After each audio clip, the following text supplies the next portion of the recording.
सिंधु नदी तंत्र। भारत की प्रमुख नदियों में से सिंधु नदी एक प्रमुख नदी है। तो आज हम सिंधु नदी के बारे में डिस्कशन करेंगे। तो आइए चलते हैं। सिंधु नदी का उद्गम जो है चीन के तिब्बत में स्थित मानसरोवर झील के पास से होता है, जो दक्षिण पश्चिम में बहते हुए लद्दाख के दमचोक से भारत में प्रवेश करती है और आगे बहते हुए यह नदी जो है गिलगित बल्तिस्तान से होते हुए कराची यानी पाकिस्तान में प्रवेश करती है और कराची के पूर्व से होते हुए यह अरब सागर नदी में अरब सागर में मिल जाती है। आइए बात करते हैं इसकी कुल लंबाई की। तो सिंधु नदी की कुल लंबाई जो है वो 2880 किलोमीटर है। भारत का जो एक शहर है लेह शहर, जो सिंधु नदी के दाएं तट पर स्थित है, ये भी आपने ध्यान रखना है। अगला बात करें इसकी जो नदियां हैं सहायक नदियां, तो इसकी 5 सहायक प्रमुख नदियां हैं। एक नदी से सबसे पहले जो आएगी वो झेलम, चिनाब, रावी, ब्यास और सतलज।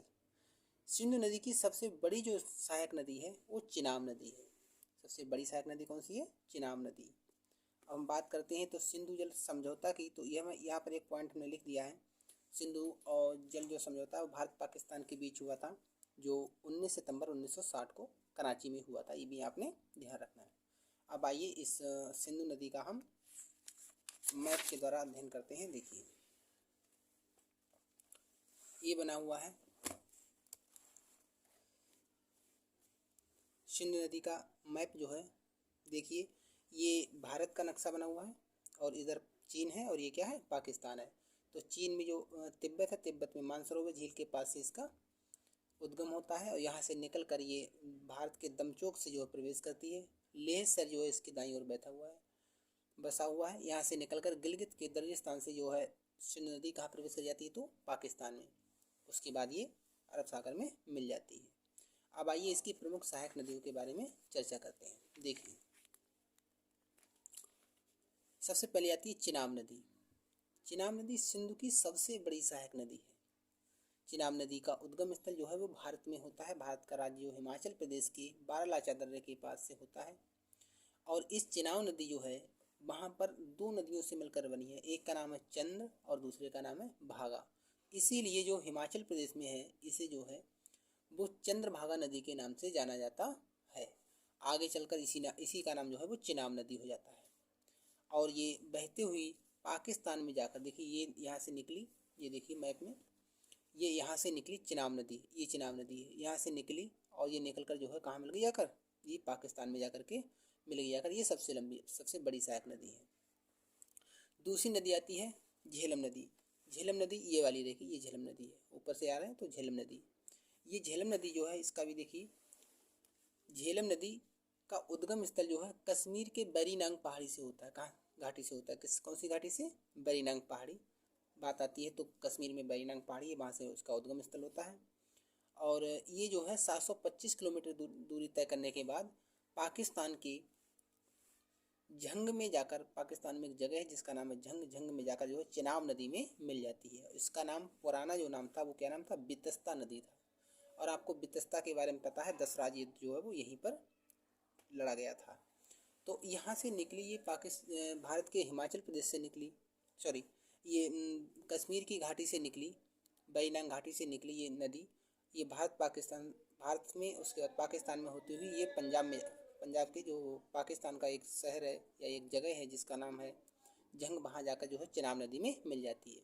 आपने ये भी ध्यान रखना है कि ये झेलम नदी जो है वो डायरेक्ट सिंधु नदी में नहीं मिलती है, तो ये भी आपने ध्यान रखना है। आगे इसके बारे में बात करें तो अगली नदी है रावी नदी। रावी नदी के बारे में देखिए, रावी नदी हिमाचल प्रदेश के कांगड़ा जिले में रोहतांग दर्रे से निकलकर हिमाचल प्रदेश के जम्मू कश्मीर से पंजाब होते हुए ये पाकिस्तान के झंग में जाकर चिनाब नदी में मिल जाती है। रावी नदी की भी बात करें तो देखिए ये रावी नदी है, यहाँ से निकलकर ये भारत के पाकिस्तान हिमाचल प्रदेश से निकलती है पंजाब और आगे बढ़कर ये पाकिस्तान में प्रवेश करने के बाद ये भी जो है वो चिनाब नदी में मिल जाती है। कहाँ मिलती है? तो पाकिस्तान के झंग में जाकर। ये एरिया जो है ये पाकिस्तान का एक एरिया जिसका नाम झंग बोला जाता है। अगली नदी है सतलज नदी। ये भी इसकी सिंधु नदी की महत्वपूर्ण सहायक नदी है। सिंधु नदी का उद्गम स्थल जो है वो तिब्बत के राकस ताल से निकलती है और ये हिमाचल प्रदेश की सिपकीला दर्रा कहाँ है तो हिमाचल प्रदेश में है। सिपकीला दर्रे से होते हुए यहाँ से निकली मतलब तिब्बत के राकस ताल से निकलकर भारत के यहाँ जो हिमाचल प्रदेश है, हिमाचल प्रदेश के पास में सिपकीला दर्रा वहाँ से पास होकर के यहाँ से बहते हुए भारत के राज्यों से बहते हुए कहाँ मिलती जाकर है पाकिस्तान में जाकर के चिनाब नदी में मिल जाती है। अब यहाँ पर एक क्वेश्चन आता है कि बताओ कौन सी नदी, इनकी सहायक नदियों में कौन सी नदी है जो सिंधु नदी के समानांतर बहती है। तो ये जो नदी है सतलज नदी है जो सिंधु नदी के समानांतर बहती है। एक क्वेश्चन और यहाँ से बनता है कि इसका कौन सी नदी जो है वो जिसका उद्गम स्थल जो है भारत में नहीं होता है। तो इन नदियों में से आप देख रहे होंगे ये सभी नदियों का उद्गम जो है वो भारत में है, लेकिन सिंधु नदी की एक सहायक नदी है जिसका नाम सतलज जो है वो जिसका उद्गम स्थल जो है वो भारत से नहीं होता है। ये भी आपने ध्यान रखना है। इसके बाद आप देखिए यही समानांतर बहते हुए बहावलपुर में जाकर के चीन में चिनाब नदी में मिल जाती है। अब आगे आप देखिए ब्यास नदी। तो ब्यास नदी हिमाचल प्रदेश के रोहतांग दर्रे से निकलकर कुल्लू घाटी से होते हुए पंजाब के हरके में जाकर जो है वो सतलज नदी में मिल जाती है। देखिए ये नदी आपने देख रहे होंगे, ये नदी है ब्यास नदी। ये भारत के पंजाब में हिमाचल प्रदेश में निकलती है और यहाँ से जाकर के पंजाब में एक जगह है जिसका नाम है हरिके। उस हरिके में जाकर जो है किस में मिल जाती है तो सतलज नदी में मिल जाती है। अब सतलज नदी में मिल जाती है, यहीं पर एक महत्वपूर्ण बात है वो बताएं।